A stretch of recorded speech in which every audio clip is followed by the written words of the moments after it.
Hello there. We just want to say thank you for joining in with us to hear about the Villages in Partnership 2020 March Medical Mission Trip. I'm Pastor Russell Goodrich, and this is Jennifer and Frank Albano over there waving at you.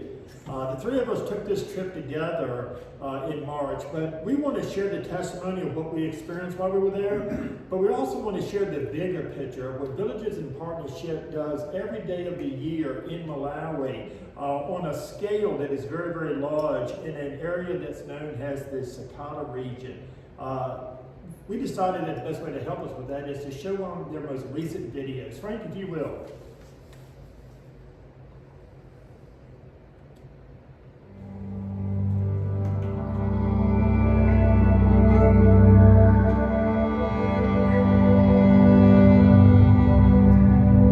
Every time that I think this can't be done, there's no way this is too big, God proves me wrong. I'm Liz Heinzel Nelson, Executive Director of Villages in Partnership, and we are motivated by Jesus Christ to come alongside the poor.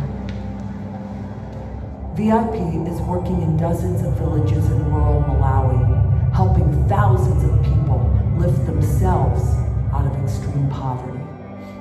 Extreme poverty is a sticky web of interrelated challenges that debilitate and cripple. It means living on less than $1 a day, walking miles to get water, and dying young from very treatable diseases. To break the cycle of extreme poverty demands a thoughtful and strategic approach. It's not easy and takes time. We simultaneously attack 6 critical areas of need, implementing dozens of initiatives in each area. The impact we've seen is nothing short of a miracle. Villages almost always identify access to clean water as their #1 priority. Water is life, and access to clean water changes everything. When people drink contaminated water, they get sick, children die. VIP drills dozens of wells, and then we train the community to maintain and care for the well. Kutela koso kutasinthika majapimbe na maliwe na samile tasinthika chifukwa chani njiko umene azathu abale amene anachoka uko kuzati basa njiko kuti azathu ali pamphawi atichosa tinene kuti chani mu Sahara kodi mu Igopto. The next critical need is food security. In a culture where most families grow their own food, relying on the weather is a big challenge. VIP not only provides improved seed and fertilizer, but also teaches people to make the best use of their land, to conserve moisture, to compost, to diversify their crops, and through irrigation projects, to grow food even during the dry season, so that farmers don't have to be weather dependent. Pakali panofereza ndodula chifukwa kumabwera chaka ndi chaka ndikuti kuti umirire kugula fetereza palibe chingapindule komanso fetereza mapeto anga amaononga nthaka kusiyana ndi manyowa amabwezeretsa chota chifukwa ndimafunira kuti anthu aphunzire nawonso apeze phindu kulimamu aone ubwino wa dayakaso aone ubwino wa kulima kwa makono wathandiza anthu ena samukhala kwa ine ndekha ena. Once clean water and food security are in place, people's health dramatically improves. But without access to health care, people still get sick and die from treatable diseases such as malaria, typhoid, parasites, cholera, HIV/AIDS. Through trainings, we help to prevent disease. And when people get sick, we are working to ensure they have access to medicine and health care. When families are healthy, the key to unlocking their future is education. We recognize that education begins at the earliest stages. VIP is working to ensure that even the youngest learners have access to preschools. We build schools where there was once only bush. We provide scholarships where once children were dropping out of school. Some of VIP's finest scholars are the first ever from their village to attend university. Disability is not inability. I believe that if a person is disabled, he or she can manage to do some things. Before VIP, I had plenty of problems. For example, I wasn't having a laptop. So it was very hard for me to learn. That laptop has really helped me a lot. I do thank all the people who helped VIP project. There is an old adage, give a man a fish, feed him for a day. Teach a man to fish, feed him for a lifetime. But there is a second part of this saying. What good is it to teach a man to fish if there are no ponds? What good is it to offer an education if there are no jobs? Kubwera kwa VIP moyo wanga wasita. Moti pakumpanga ndimazidalira. Ndikamufika pamachini paja ndimaziwa kuti ndipeza ndalama ndikula mchere, matemba, ndikadya. Ndipo kanakhala kuti a VIP anatenga ndalama ndikundipasa uli kanakhala ndi 130,000 ndikanangodya. Kopota anandiphunzitsa nzeru zokhazikika. Ndeti kusangala kwami usati pakali pano pali kusangala kwambiri. VIP has created numbers of opportunities for economic development. We come alongside people offering trainings and resources to start small businesses. By teaching villagers how to save, make and take loans, we see remarkable change. As people take control of earning, saving, and investing their own hard-earned money, they are now in a position to buy food no matter what the harvest, to replace thatched roofs with iron sheets, to pay school fees for their children, and to buy their own goats and pigs. The development of infrastructure supports all of these initiatives. Building bridges gives access to schools, markets, clinics. Planting trees combats deforestation and erosion. Electricity connects to opportunity. Constructing safe and dry structures contributes to the health of a community. During the 10 years, the activities that VIP has been able to implement have indeed improved people's lives in all spheres of life. And we have really made some good progress. And me as manager and my staff are very proud that we have achieved what we came here for. As we break the web of extreme poverty, another web is woven. The web of relationship, friendship, and community.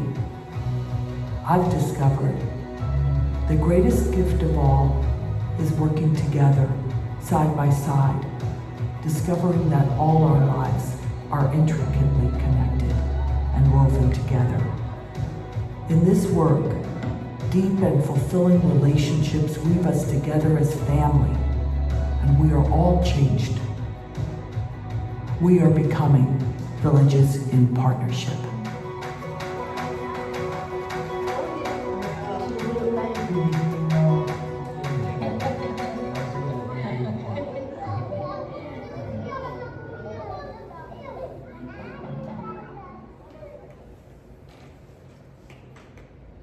Villages in Partnership has just celebrated its 10th year of doing what you just witnessed. In a short time of 10 years, they have moved to that level of what they're doing. And it's easy to see that they are very, very active in a large scale of what they do within the areas there of Malawi.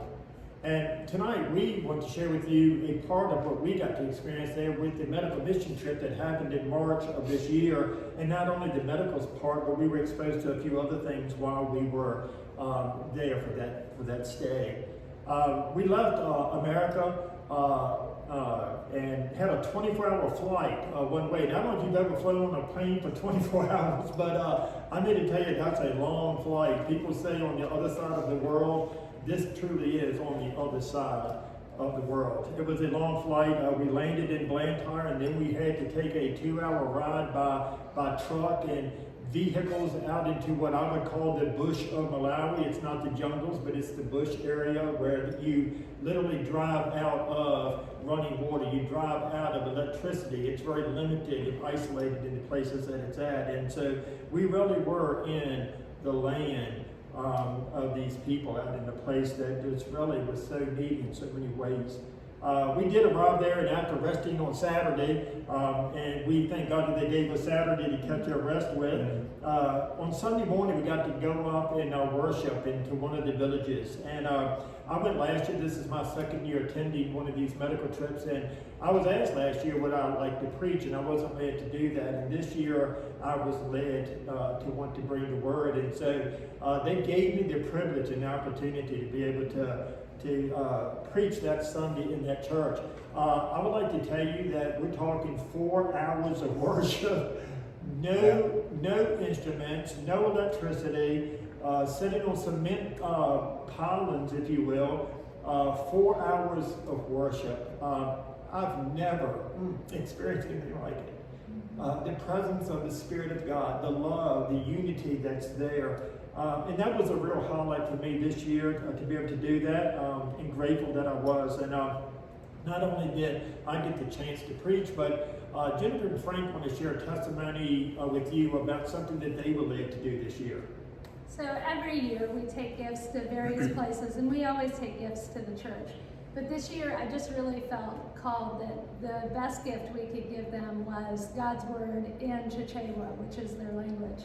And so since we had a team on the ground early buying medicines in country, I said, hey, can y'all go to the bookstore and buy Bibles for the church that we can give as a gift? And so we were able to give it to the pastor and the elders to distribute. Yeah, it was a beautiful thing. And so not only on Sunday did we worship for 4 hours, but then we got to go break bread with them. They provided us a lunch and then showed us part of their village. We got to see another area of the place with the schools. And that's the first day that you're there, the first official day after you rest up on Sunday. Then came Monday. And so I'm going to ask Jennifer if she will walk through that with us when it comes from Monday and where it goes from there throughout the clinics.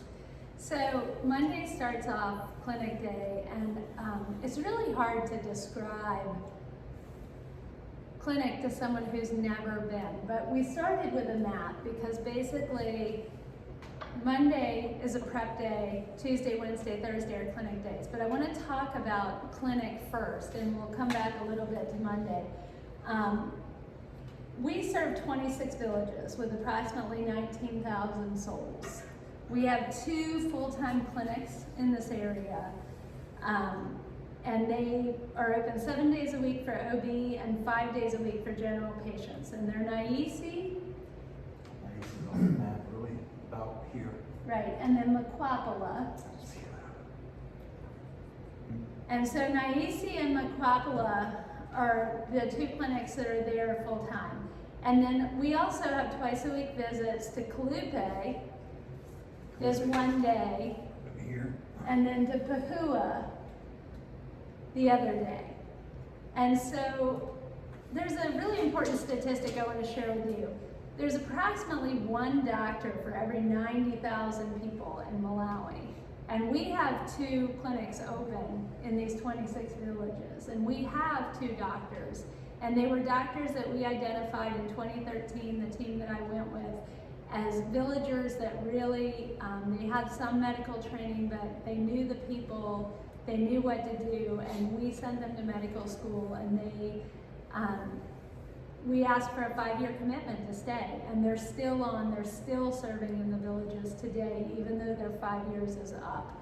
So VIP is making a huge impact here when you think about that statistic of the country of a whole and what we have in here.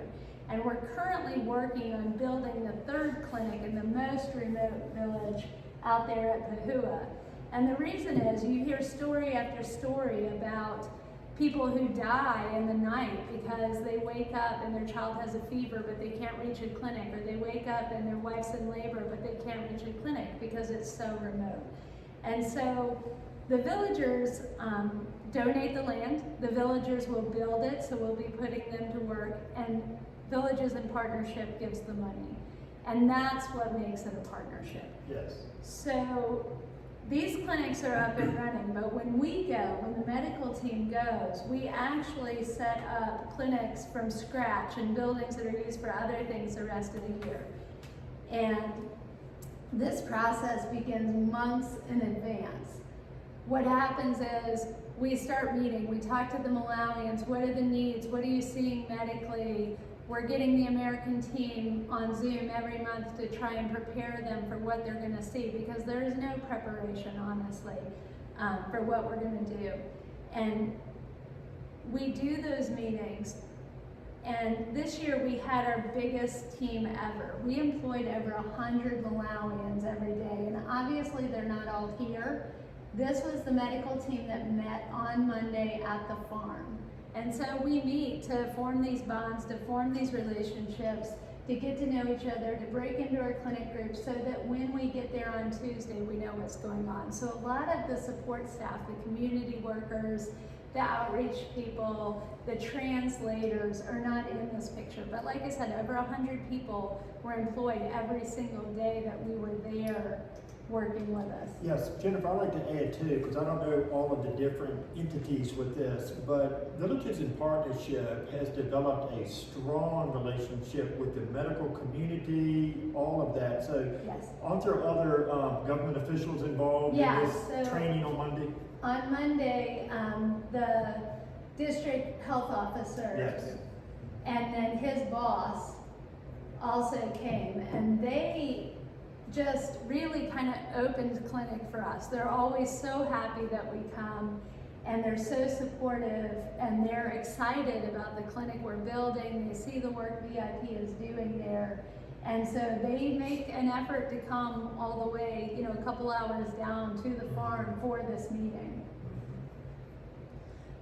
So clinic setup begins at Namangazi Farm.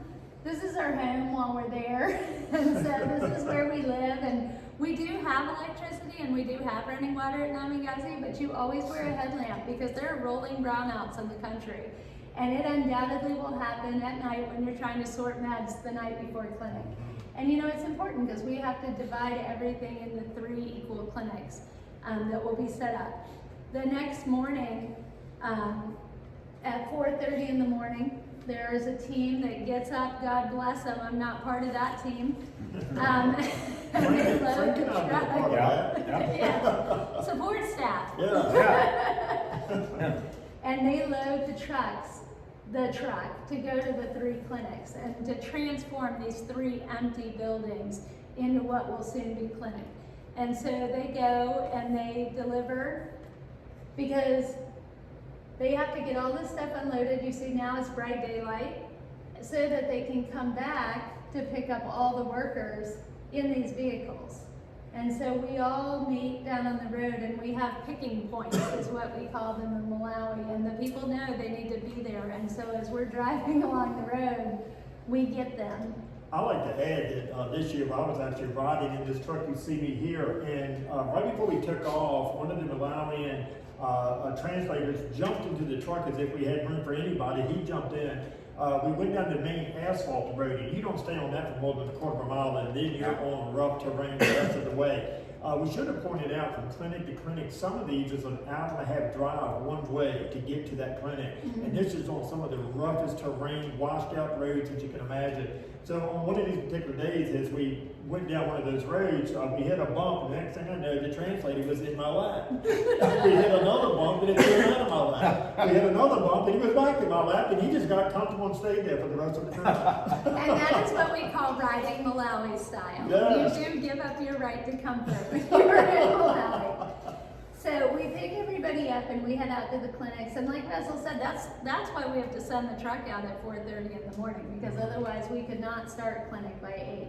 So I didn't put a ton of clinic pictures in this year, but I did it in a way that I hope I'm able to share with y'all the story and what we see. So when we arrive, there are hundreds of people waiting. This is the scene when we arrive. And we're really blessed that we have these army tents. that we've had for the past 2 years, and we bought them because we come at the end of the rainy season, and it is torrentially raining for the weeks before we come. And God has answered a very specific prayer of mine in the past 2 years that rain would stop when we arrived. And it literally has stopped the day we arrived and not rained. And this has been sunshade because it's hot in March in Africa. It's humid. And the people are sitting out there, like I said, for hours waiting to see somebody. It is true, and I want to also point out that this is Monday, so I mean, this is Tuesday, this is Tuesday, day one, when we pulled up, and hundreds and hundreds of people, so you may ask, how do they know? Well, Villages in Partnership, Liz will go out to the land weeks in advance and work with the chief of the villages and get the word out, and so they know that the clinics are coming, and do they show up? Amen. So this second picture is triage, and these are a couple of my little baby ducklings that I love that are out there, and they are just taking complaints from the patients. They're doing their vital signs, and you see, I mean, it is jammed. And these girls work nonstop caring for these patients. They are. Can you explain who this is over here with one of the students? Yeah, so this is their translator in the blue shirt, and he will just go back and forth and help translate for both of the student nurses. And the translators, we really do call them our mouth. I mean, when we're there, the younger children a lot of times will speak English. English is one of the primary languages. It is the primary language in Malawi, but most of the villagers, especially the older ones, only speak Chichewa. And we know very few phrases. Yes, and that's an employee of Villages in Partnership. So that's Absolutely. generating revenue and income. Yes.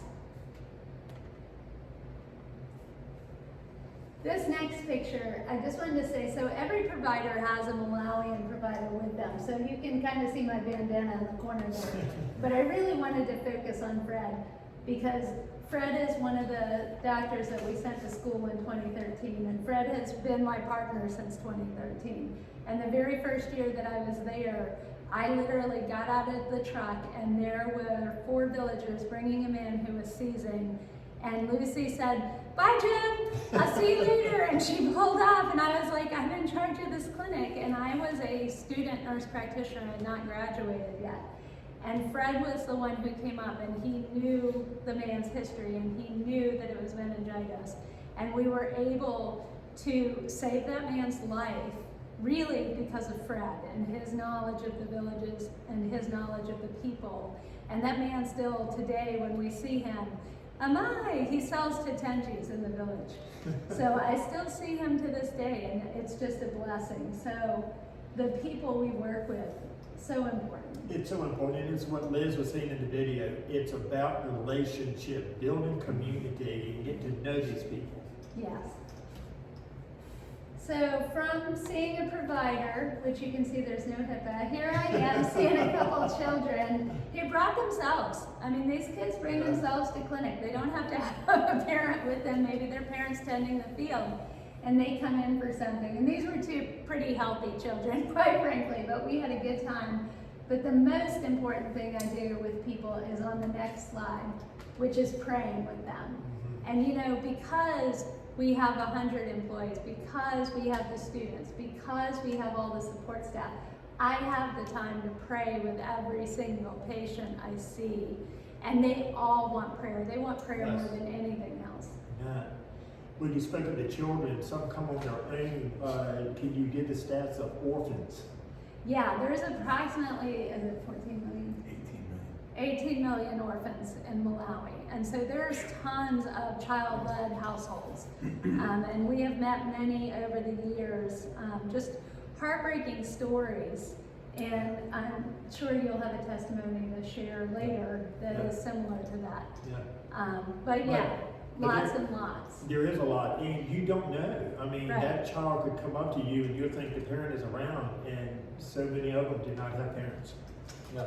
Yeah, children carrying children on their backs because the parents have died. Well, you see a lot of child-led households.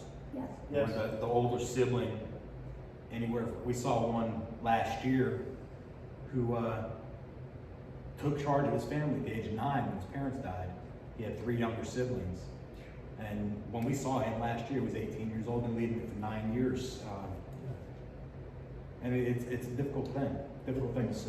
It's a different world. Yeah. Yes. So from there, I wanted to show this picture. Russell actually took this picture, but this is a very typical thing we see. This child has scabies. And if you don't know what scabies are, they're little bugs that crawl under the skin, and they're incredibly itchy and they're incredibly prevalent there. And you will see children of all ages come in and they're just covered head to toe, and they end up with secondary infections because they're scratching. And so we have wound care there, and the girls do a fantastic job at wound care. And a lot of times this is our student nurses, and they spend all day back there. They're scrubbing. This one has tinea, which is like ringworm in the scalp, and they scrub it down. We put gentian violet on it. And some of these kids come back every single day while the clinic is open just for their wound care, and they just go straight to wound care and go again. And there's a lot of teaching by both the Malawians and the Americans on how to clean their mats and what they should do at home to prevent this. And then there's teaching with me, you know, with the students. This is one of the reasons I love this. It's many layers of ministry for me.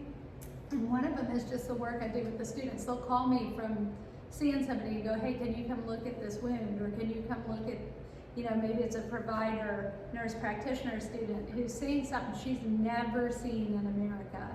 And so this was one of those cases where we were just consulting.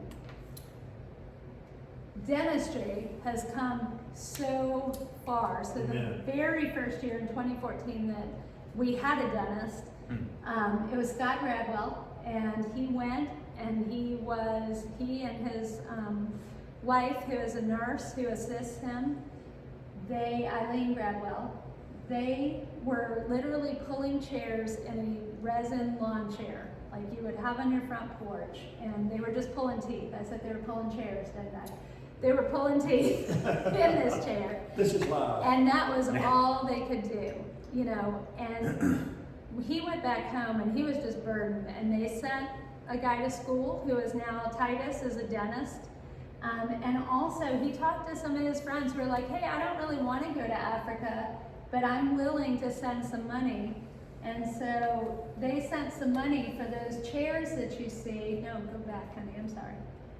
These chairs that you see and the suction and all this equipment. So all of a sudden we're able to do restorative care, preventative care.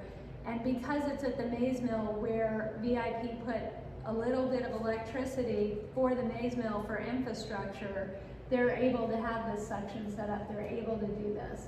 And so it's a huge thing. And the other thing that happened this year, and I don't have a picture of it, we started it last year, Global Vision 2020, is sends kits, and we teach a villager how to do eye exams with these kits, and then it has snap-in glasses into the frames, and he now has a business, and so he sees villagers restoring sight and doing eye care. Yes, I'm gonna come back to the dentist one more time, just for testimony. There was a 23-year-old mother who came to the clinic, and she had an infection in her mouth that under her lip was the size of a softball when she came in. And the dentist saw her and realized that it was an infection.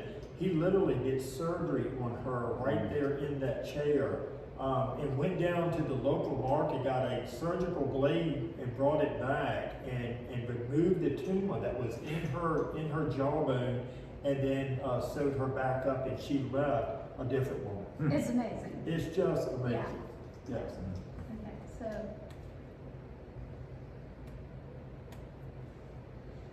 so this is what pharmacy looks like when we first set it up. And so That's after they pharmacy. see us, then you can flip to the next slide, because it's actually where they're giving out. You skipped one. Oh, okay. Well, it disappeared, but that window gets jammed with people who are just handing their health passports in. And we just have pharmacists, Malawian and Americans, right next to each other, and they're just filling the prescriptions, handing out the medicines. And then from pharmacy, everybody has to go to registration. So these people at the green table, again, employed by VIP, They have to keep a register of everybody who was seen, what their diagnosis was, what medicine they got, and the government uses that information to tally what is being done. And so a lot of the stuff we see, because it's rainy season, we see tons of malaria, we see skin disease, we see pneumonia, we see, you know, all these things that are really treatable but cause death if you don't have the medicine. And then of course, Malawi still has a huge HIV/AIDS population. And we're able to do testing there, so we test for HIV, we have counseling right away if they get tested. And praise God, this year we only had 2 positive tests in 7,000 people. Wow. So, go ahead. So this is Gulu, this is team. So this is Mkambira, our team, and Gulu is the Chichewa word for team. And there's just such a bond. I mean, you know, it starts on Monday at that meeting, but then as you're working together and you're seeing people, it's just amazing. So people ask me, you know, why do you continue to go, right? Like, why do you give up your vacation time and you go and you spend thousands of dollars? You could just donate it, you could throw money at it. But you know what? It's about the relationships. So this is Joe, he's our construction guy. He heads up all the overseeing of things you're gonna see later, like the schools and whatnot. And he's just one of the nicest human beings on the planet. He's my brother. And he came to VIP in 2014, so he's been with us for 6 years. There's the pharmacy picture. All right, this is Mata. So Mata, as you see, this is a very affectionate culture. There is just like no personal space, nobody cares. She's sitting on my lap, we're on the bus. Mata is in charge of our health initiative. So if we identify someone while we're there and we're like, Mata, this person's gonna need follow-up with this wound, this family needs this, she goes and she takes care of that. She does teaching in the villages. She's just an amazing woman. She's a And great singer voice. too. Yes, she has got She a can beautiful voice. We always want Mata to lead us walking and knows where to go. This is Emma. Emma has been my translator for a couple years. I love Emma. She's one of the sweetest souls that I've ever known. She will say, Jenny, do not forget to pray with them. And so she has been sent to school by Villages in Partnership. She's at university currently, and she's studying English, and I can't remember another language, but she's gonna come and be a teacher, we hope, at the secondary school. That's her plan and our plan. And that's a picture Frank took. I didn't even know he was taking, but again, just an affectionate culture. You know, you just walk hand in hand, and I just love that picture because it is just a symbol of why I go. It is. And this is the other reason I go, my baby ducks. So, all 3 of these girls in this picture were returners this year. And you know, I meet these students, and we have people who go who are professionals or students who really don't go because they know Jesus Christ. They go because they think this is a great thing to do. We also have people who go who are believers, who this just impacts them into a deeper walk of being the hands and feet of Jesus. And so these 3 girls are just really special to me, and they kind of represent a whole bunch of girls, one of whom is Scott and Eileen Bradwell's daughter. And in 2014, Lauren was working in the hospital as like a nursing care partner, nurse's aide. And she came on the trip with us, and she and I talked a lot. She worked in my clinic, and I said, you know, I really think God has a calling for you to be a medical professional. Of course, I was pushing for NP, but she decided to be a PA. She's a physician assistant today, and she actually leads the July trip with her mom and dad. Wow. Yeah. Amen. So the impact on both cases of just, you know, the different people, pointing out the landscape, teaching them. This is my favorite ride in the back of the pickup truck. I couldn't resist putting it in. Yes. Beautiful country. Now, I want to show you this is where I say you give up your comfort. This is riding Malawi style. I have actually been in this Land Cruiser with 22 people. I do believe that was the personal record. A Land Cruiser, Yeah. not a bus. She's actually laying down in the laps of everybody else. Back to the secret.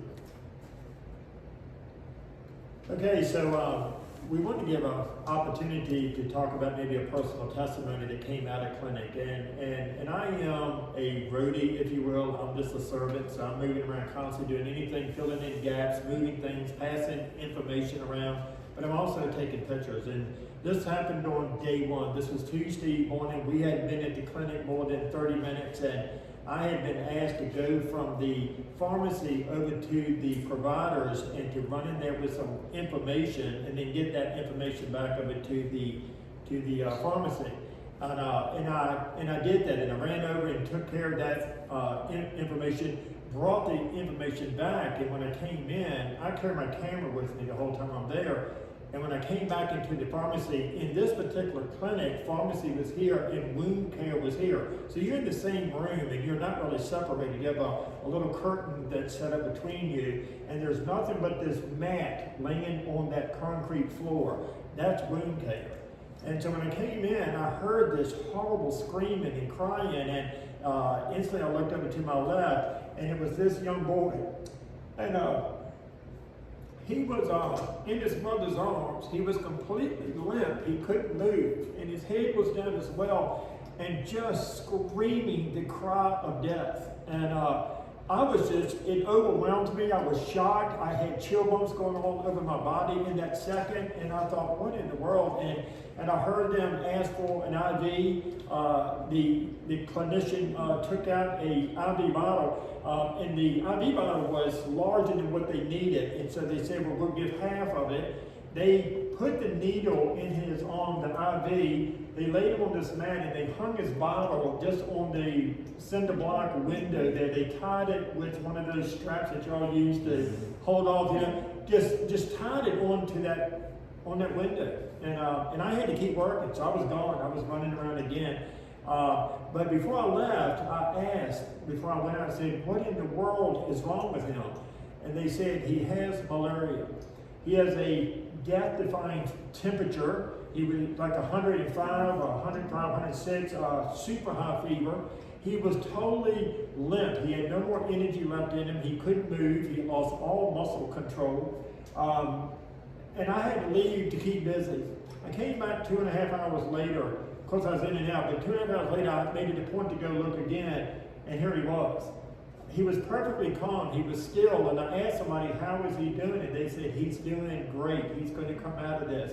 But if he had not gotten that IV, he would have died in 24 hours. Church, I want you to know that here at Cape Charles Baptist that we collected money to help with the medication this year. You need to know it was life-changing for some people. The medications that you provided and helped with saved this child's life, and I'm sure many others.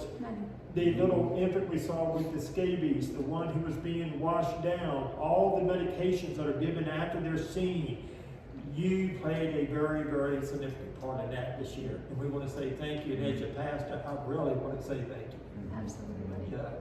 And I think my testimony about clinic was the very last day. So Frank and I got woken up at 5 o'clock in the morning by Lucy, and she said, we have to go. And I said, what are you talking about? And she had gotten a call from her daughter, Katie, in New York, who said, you know, they're closing down the airports. If y'all don't come home, you're not going to be let back in the country. We didn't know what the situation was because, of course, we're dark there. And so we started arranging to fly out a day early and not come through Ireland, which would have created some problems for us. And so when we made that decision, because when we close up clinic, there's so much left to do as far as packing and sorting and putting everything away, getting ready for the July trip, getting our stuff packed, and then 2 hours back to the airport. I said to Lucy, I said, we're gonna have to close clinic at noon today. We cannot run clinic till dark or we will not leave country. And we prayed about it, and so I went to my clinic, which is in Kambira. So I didn't name the clinics, but they're in Kambira and Kalupe and Kanda, and the dental clinic is also at Kalupe. So I go to the people at Kambira and I stand out in the first thing in the morning. These people have been waiting for hours in the dirt for us to arrive. And I said, it's with a heavy heart that I share this information with you. There is this virus that at that point they had not heard of. And I said, you know, it's spreading across the world and they're closing our airports, and the American team right now is making arrangements to get home. But what that means is we're gonna have to leave the country early, and what that means for today is we're gonna have to close clinic at 12 o'clock. And I said, I am gonna ask you as a community to love one another and to send your sickest first. And it is our prayer that we will see you all, but we can't promise that's what's gonna happen. And there was not a grumble, there was not a groan, there was not a panic, there was not a push. Exactly what I asked. They trusted God, they trusted us. And at the end of the day, every single patient was seen by 12 o'clock. Yes. And the 3 clinics this year saw over 7,000 patients, which is more than we have ever seen on a medical trip. Just amazing. Just Yeah. absolutely amazing. That was just a snapshot of clinic and up to that point. And so we want to share a little bit more of some other opportunities that we had, additional visits and some opportunities while we were in country. And so one of those is the schools that you saw in the opening video, but I'm going to ask Frank if you'll share about the new school construction that's going on in the teacher house. Sure. One of the advantages Russell and I have when we go as support staff is we get pulled out of the clinics quite often and get to visit different initiatives that VIP is doing. We had the opportunity to go to what you see here is a preschool. VIP sets these up in different villages once there's enough interest for people to actually teach. The teachers are all volunteers, nobody's employed, but they realize the importance of getting these children ready to go to school. They prepare all the food for them, they feed them every day. They make all their learning materials, teaching materials. But as you see, it's just in a grass hut. Yes. But the kids, this particular school had about 40 preschoolers there, ages 2 to 6 years old. All learning together, all playing together. And they had 4 teachers to lead them. One of the amazing things for me, Frank, when we were here, is all along the walls around this whole little hut is their learning stations. And so there's, right, that's it, you know, little blocks and little pots and pans. So yeah, that was an amazing thing. Yeah, they're teaching them not just math and language, they're also teaching them life skills so that they'll be able to take care of themselves down the road, learn how to cook and whatnot. You also see that they all have name tags, and that's how they keep track of who's coming and going from school. Yeah. The kids come in and put their name tag on when they come in, they take it off and hang it up when it's time to go home. And they greet you by coming out singing to Yes. you. They will do a processional and sing to Yeah. you when you arrive. Yeah. So, and the nice thing is, it's not just the teachers teaching, the older kids teach the younger kids also. All of this leads up to going to primary school, which this is one of the school buildings at Chimpene School, the first school that VIP started in the villages. They were able to build the school because of a generous donation from the landowners there. Family's name is Thornycroft, and their ancestor was granted a huge parcel of land in that area after World War I by the British government. And they've lived on that land and farmed it since then. VIP went to the Thornycroft family and asked if they would be willing to sell a piece of property. And when they found out why they wanted the property, they decided they were going to donate the property and put up the first building. And that was about 8 years ago. Since that time, the kids have been steadily progressing through the grades. Here's Jynn laying some brick in one of the new buildings. But they've been steadily progressing through the grades, and it's coming to a point where they need to build a secondary school. In addition to Chimpene School, they have Cicada School, which was a state-run school at one time, but had fallen into disrepair. And VIP has gone in and renovated most of the buildings, and they're putting new buildings up. Chimpene School started with 40 students about 8 years ago. They're up to 800 students now, Yes. which is just a beautiful thing. And because of the initiatives that VI put into place with healthcare and education and medical and all that, the kids are able to continue going to school. They don't have to worry about working on the farm and collecting firewood or bringing water to the house. They're able to focus on their studies. This is an example of the teacher housing. VIP decided that to cut down on absenteeism from the teachers where they have to travel a long distance to get to the school, they would build houses on the school property itself, so that the teachers would have a place to live and be available to teach as needed. Part of the benefit of that is they get their own well, they get a plot of land to grow their own crops, and a home to call their own, which is a marked improvement from the homes that they usually live in the villages. This is one of the buildings being renovated at Cicada School, who Joe is that we showed you a picture of earlier, heads that up. And this is a classroom, a couple of classroom pictures for you. This is a typical primary school classroom.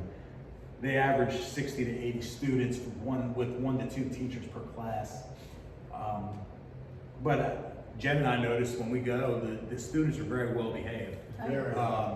They don't have a problem with disruption.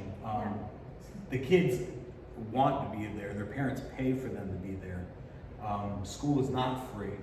They do have to buy a uniform, and they do have to pay a certain amount of fees in order to attend school.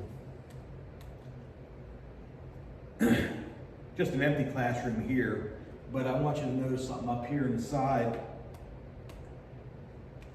You're going to find in most of the classrooms that I've seen have a picture of Jesus and either Mary and Joseph or other saints, because while it is Christian, they have the influence of a lot of other denominations. So there's a Catholic influence and whatnot. But the important thing is that they take the time to teach these kids about Jesus. Yeah, and I'd like to add to it as well. I learned this on my first trip. They do not see religion and faith the same way we do here. There's not this denominational divisions. They just see God for who He is, creator, sustainer, and they worship Him. Amen. Yeah. That's right. And this is the secondary school that's being built. The contractor that is building this builds schools all over the continent of Africa, but he's based in, based in Malawi. He's in the capital city, about a 4-hour drive from where we are. He comes down with 1 or 2 of his own employees and hires local people to come in and do the actual construction. They're there to supervise, which again is just something that adds to the economic stability of the area. And I just wanted to say real quick, it's not about the school, but I didn't think to bring this up earlier when I was talking about the clinic we're building. When we decided to build the clinic, we thought, let's do the same model we have at the school. So there will be a house for a doctor, a house for a nurse, a garden, and a well. Now, the name of the school is One Heart Secondary School. The way they came up with the name, they approached a villager in the area and offered him a fair price for his property. Once he found out what it was for, he cut the price in half and sold the property to VIP to build this school. And they felt that they all had one heart for the students and for the kids. So this is where the kids coming from Chimpene and from Cicada School, as they graduate from the 8th grade, will become a school here in the fall. And this is an example of teacher housing that's going to be on the property. You're going to notice that there's lights in it. VIP has decided that they're going to put solar power and running water into these homes for the teachers. You know, just like anywhere else, when you go out and you get an education, you're doing it to better yourself. You want to live in better conditions. And they realize that people don't want to come back to the bush after they've gone to university and got their education. So they're giving them homes to live in with some of the comforts that they're going to find in the city with electricity and running water. They're able to have running water because they're using technology that they took from solar irrigation, which we'll go into in a little bit. And did you want to tell about the teacher that you met that grew up in the... Oh, yeah. At the Cicada School, had the opportunity to meet a teacher there who had been at school for about 4 years. He grew up in the villages in the surrounding area and actually went to Cicada School. He had the opportunity to go to university and get his education and decided to devote his life to coming back to the villages and helping bring the younger generation up out of poverty, to give them the education that they need, give them the opportunity to get what he has, and they go on and hopefully come back and serve the villages also. That's true.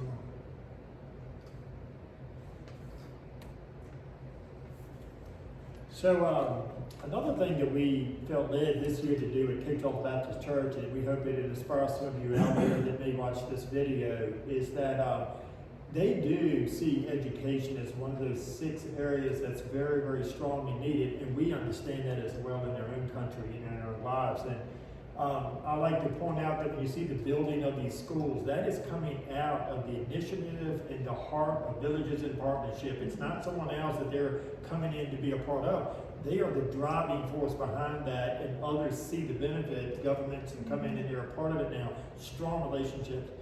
They also, you're going to see in a minute, ways that you can be a part of Villages in Partnership, and one of those is through education. We felt that we wanted to collect school supplies, and so in October of 2019, here at the church, we put suitcases out at their doorways and just started collecting school supplies. And we took 50 pounds of school supplies into Malawi, and what you see here is the children who have received the pencils, and they received the other things that we gave them, but these are the pencils, and every child got a pencil, and you see them holding up or waving them because that was an extremely expensive, valuable gift to them. You heard Liz speak in the open video, $1 a day is about the best income for a family. And so you just have no idea how your giving to these children at this particular school was an extreme gift and greatly appreciated. So just as the pastor, I say thank you again, Kicked-Off Baptist, for your heart for giving to these children.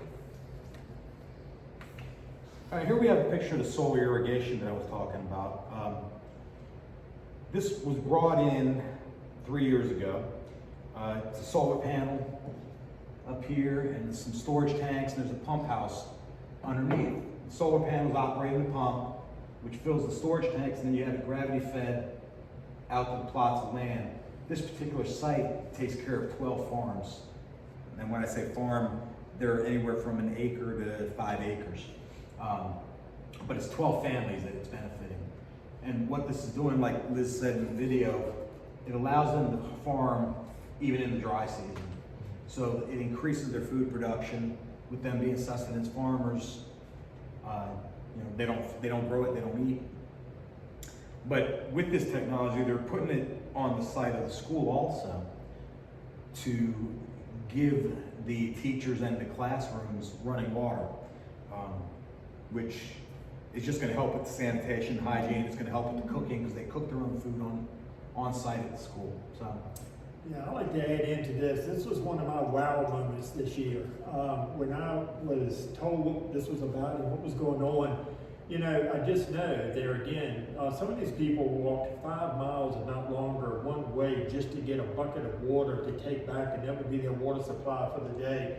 And when I saw this being infiltrated now into communities, into the villages, on a scale like this, wow, that was incredible. Okay, so Let me Go ahead, with this please. one, Frank. Yeah, we're about ready to tell you now a little bit about a new property that's been purchased by VIP, and it's called the New Farm. And before you hear about this piece, Jennifer's going to tell you a little bit more about the farm that was before. Yeah, so I told you we stay on Namagazi Farm, and it is a retreat center, and it's owned by the Blantyre Synod. And originally that was the non-governmental organization that VIP was under, because you have to be under someone that is established in country. And so around Namagazi, there is this beautiful farmland that is owned by the Blantyre Synod. And VIP's hope was that we could use it as a training ground for our villagers, but it's really pretty far outside of our catchment area. But it was all we had at that time. And I watched it be transformed. In 2013, it was just like brush. And by 2015, it was like the Garden of Eden. I mean, it was so beautiful. We had fish ponds, we had livestock, we had bananas, we had rice, we had tomatoes, things that you just never saw grown in Malawi. Because the first year I went, I mean, it was peanuts and corn. Yeah. And that was pretty much it. And when you're allergic to peanuts, that's a bummer. So, our new vision is, because we don't own the land. So now we're not under the Blantyre Synod anymore. We're under Emmanuel International. So that is our organization, umbrella organization in the country. And because we don't own the land at Namagazi, we wanted to have land closer to our villages. So our new vision is this. Yeah, and that had been prayed for and asked God to provide. So Frank's going to share how God's answered that prayer. Well, just this past year, VIP got the opportunity to purchase a piece of property. It's 59 acres. It was a former farm. The owner of the property, the family, is rather wealthy, and they've decided that they're no longer going to farm that piece of property. It's been laid fallow for a couple of years. So Liz went in with her board and made an offer on the property, and they accepted it. And what the plan is for this piece of property is to build a training center for farmers to come out, learn new techniques, learn how to grow different crops, learn how to rotate crops. In addition, they want to put buildings on the property to house mission teams coming in and friendship teams coming in to have a base of operation for VIP itself. And I'd like to add that this particular farm has been paid for. So Yes. it's not that they went in debt for this. God moved it. It's Amen. been provided. It's been provided by some people who really have a heart for this ministry. Mhm. Amen. Gorgeous place. It is. So next we're going to talk to you about is the water ministry. You've seen that in the video as well, but we wanted to just speak into a little bit about the water ministry that's done through Villages in Partnership. Okay, so VIP, again, for the past 8 or 9 years, has been putting in wells, or boreholes as they're called there. VIP comes in with the materials as far as the well goes, but in order to qualify for a well within the village has to donate the property. They have to make the bricks that are going to be used to line the well. They have to provide the labor to put the well in. So it's a process. But in the past 8 years, VIP has put in 42 wells within the 28 villages, 26 villages, excuse me. 26 villages that are in our catchment area. And every village finds a need for another well to make things more accessible to the rest of their people. And you know, it's a gathering point. This is just one of the pictures that just came to mind when I was going through my pictures. Just children at the well getting fresh water, not having to walk the 3 to 5 miles to dip it out of a river or a pond. And you know, it improves their health. They don't have to worry about waterborne disease like they did from the river water. And I will say, having that cup is huge. I mean, the fact that that child has a cup in her hand, Yes. that's just something we take for granted. Well, it is, and you're going to also hear, we're getting here in a minute, we're getting close to wrapping up here, but you're going to hear about a way that you can be a part of wells, boreholes, being a part of that piece of it. But the water ministry is a big price tag ministry, it really is. So Jennifer, if you share one of the ways which they try to raise funds. Yeah, so every year we have the water walk, and usually it's in New Jersey, and that's where VIP's American headquarters are, because that's where Liz and Stephen live. And they started it, and so everybody meets in New Jersey and they walk the town with buckets of water on their head. And so this year, because of COVID-19, we can't do that. And so we said, you know what, we're gonna do it like you do everything else, we're gonna do it virtual. And so we're gonna show you a quick video about that event.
The three of us, and I just want to say for the record that I put a thing out on Facebook that I am going to put on my big Malawian dress on May 16th, and I'm going to put a bucket of water on my head, and I'm going to walk the historic district. And I'm going to do that because I know how heavy that is. I know how far they walk when they don't have a borehole in their village. I know what a struggle it is, and I have seen since 2013, going year after year after year, you know, I've seen it go from very few wells to 42 wells, and I want to see all of them have it. And like Russell said, it comes with a big price tag. It's about $4,900 to put in a well, give or take. And so Frank said it's $6,874. So sorry, he's the money man. But I just want to say, support this. Yeah. Yes. Absolutely. And this is a way that we can be a part of supporting them in another great need of their lives. And then we also want to speak briefly, you heard it in Liz's video, but about economic development and something that's been happening pretty recent in the land. So, over the last 3 years, the state beekeeper in New Jersey has taken an interest in VIP and Malawi and Sakata region, and has traveled to our villages and is teaching villagers how to raise bees and make honey, and just as an added source of income. Just recently, one of the farmers who is the lead farmer for VIP right now, he embraces everything that VIP does, decided he was going to raise bees and make honey, and he decided he wanted to learn how to make candles. So the beekeepers came in and showed them how to harvest the wax from the beehive and make beeswax candles. And this villager came up with the idea of taking a piece of bamboo and splitting it and cleaning it out and taking an old tire inner tube to wrap around it, to hold it in place. And these guys here are just showing them how to pour their candles. And this to me just speaks of their work ethic and the initiative. I mean, the B guy was kind of like, well, if you had a form, he went home that night and made that form and brought it back. Absolutely, and one of the things you need to realize as well in all of these villages is now probably 2 or 3 that might have central electricity, but most of the homes, 99% of the homes have 0 electricity. And when we leave the clinics at night, when it's dark, it's dark. Oh yeah. So this is their lanterns, this is their lamps. So that's a tremendous new way to help raise money and to get economic development. Absolutely. Yeah. So we want to now move into ways that you can support villages in partnership. Here we're K. Charles Baptist Church, and so we've just come alongside villages in partnership, and we believe in what they do. And so we wanted this video to be not just about us here in our ministry, but to be a part of telling the story and putting that out. So these are 3 ways that you can support what you've already witnessed here tonight. One of those ways is praying. God is crystal clear, the call for us to pray. He says, we have not because we ask not. Pray without ceasing. Intervene for others. And it goes on and on and on. So we want to say prayer is probably the most powerful and the most significant thing that we do, because villages in partnership know where their help comes from. Villages in partnership know who they serve. So pray, become a prayer partner. Just take it into your prayer closet and into your prayer journal and pray for what's going on. Yeah. The next thing is financial. So Actually, the next thing's going on a friendship trip. oh, a friendship trip. Russell refuses to look at the slide. So I'm going to talk a little bit about the friendship trip, because I have lots of people who come to me and they're like, oh, I want to go on a medical trip, but I'm going to be honest with you, you don't. And this is why, like, you're listening to these guys talk about everything they got to go and see and do, and they get to go and see and do that because of who they are really. But when you go on a friendship trip, that's what you're doing. You're visiting all 6 areas of the initiative. You're finding out where God would tug on your heart to serve. You're making relationships with villagers from all around. Honestly, I'm stuck at a clinic. What I know of the land, I know from very few little outings that I get, but I mostly am there doing meds, leading students, taking care of patients, praying with people, loving on people, building relationships with my clinic and my Malawian staff. But a friendship trip really allows you the opportunity to see all 6 areas and to make those relationships. Yes, let me add to that by going on a friendship trip, it broadens your understanding, your experience with it, and then you may know somebody in the medical field who would want to be on a medical trip and that type of thing, to be a part of the bigger picture. And the third way we can help, and it's always the hardest way, it's the financial portion of it. One-time gifts. Jen and I do a monthly gift, have for several years now.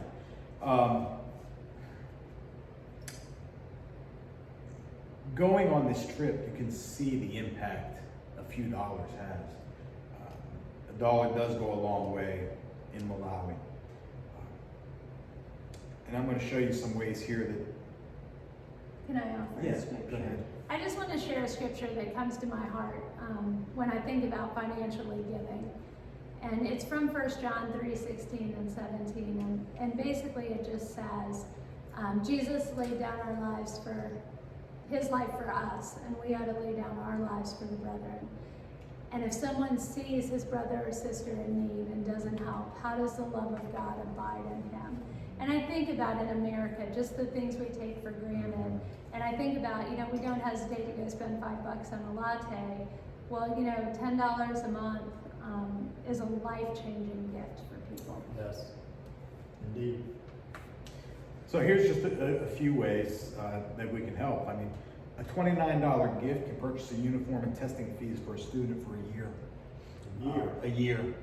$50 can buy a goat for a vulnerable family, which is a life changer.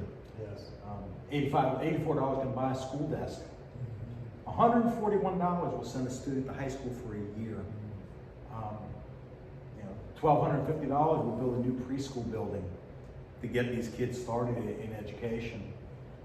$6,800 to drill a well, and a new school library in a rural village, which I've seen one in the 26 villages there, is about $13,000. Every donation is going to help impact the lives of the folks in the Sakata region through Villages in Partnership.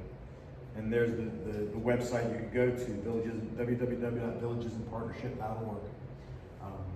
And you can learn so much about VIP, visiting the website, Yes. looking at the videos, listening to the stories. You know, I just encourage you to watch the miracle of the maize mill, to watch some of the initial water things. There have been times where we have gone back to visit and we've been in places that, you know, weren't recognizable. Frank was arguing with me, this is not Sakata School, and I'm like, it is, honey, but there had been so much work done in 1 year, it really wasn't recognizable.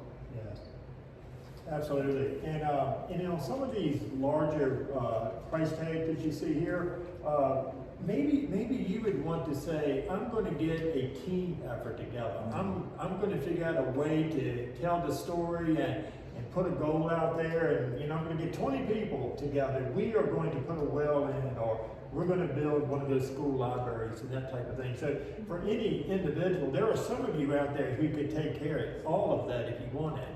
But for the majority, you know, we can come together in unity and do great things. So just by faith and not by sight, and giving because of what the scripture that was just shared with us.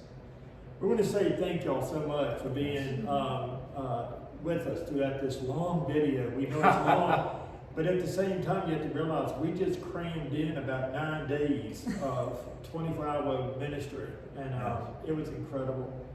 I'm going to close with this. On the last night that we were there, and keep in mind, we were leaving a day early. We were put into a bug out mode, if you will, and it was intense. It was emotional. Most of the team did not want to leave early. There was great tears shed about that. And last night we were sitting in that room and sharing that and getting ready to pack our suitcases and go. And I looked around the room and spoke and said, I do want y'all to know I'm 20-year pastor of this church. I am a 25-year born-again Christian. And I've had the opportunity and the privilege to be involved with a lot of missions during that time. But I have not found a single one that's any greater in missional ministry than what Villages in Partnership does to bring the full call and commission of Jesus Christ for his children, his church to be involved in. It's meeting the full need of people's lives. It's just not preaching. It's just not teaching. It's just not giving money. This ministry has it right. And so we encourage and ask you to pray about that and ask God where he would show you your place and your opportunity to come alongside and to continue to be a part of what Villages in Partnership has now been doing for 10 years. Not by their own strength, not by their own might, but by the Spirit of God who gets all the honor and the glory. Thank you all so much for being with us. God bless. And we hope to see you next year, maybe not by video, but in person. Amen. Thank you so much. Amen. Right?